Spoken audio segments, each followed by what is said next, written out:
Waldo! Waldo? Oh, Dahil talagang siraulo dito sa lugar natin, ano? kaya nga mag-iingat ka. Akalain mo sabi nila, nakulong ka daw. Eh, totoo naman eh. Ilang araw ka ba sa kulungan? Anong araw? Taon. 30 taon akong nakulong.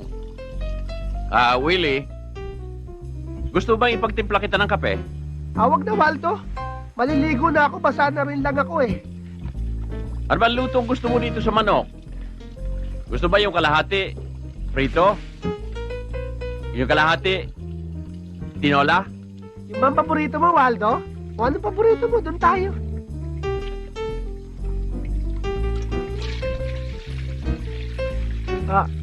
Waldo? Ah, Pakisuyo naman. Yung shampoo ko sa sachet, pakikuha mo nga. sachet? Anong sachet? Yung sachet, yun yung lalagyan ng shampoo kapag pinagbibili ng tingi. Yung parang foil. Andiyan siya sa may ibabaw ng lababo. Alin ba rito eh? Puro suka at toyo ito eh. Sa may second level.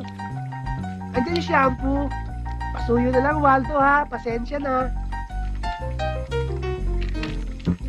Ito ba?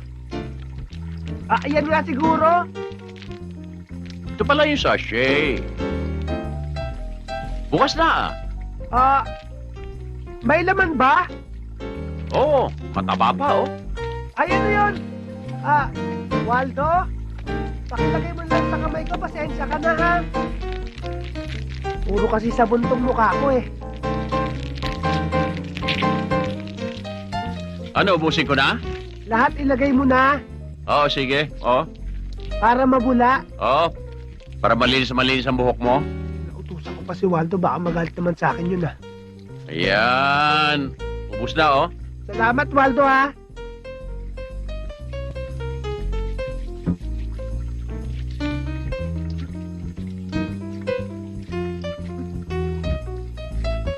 Waldo? Oh, ano ba tumitigil ni Waldo? Dahan-dahan, Waldo, ha? Huwag kang mag-alala. Sanay ako magtibag ng bato. Paano mo ka pala nalaman ang tungkol sa akin? Tata Densyo. Si Dencio. Dahan-dahan naman, Waldo. Alam mo si Dencio, dating runner ko yan dito sa looban.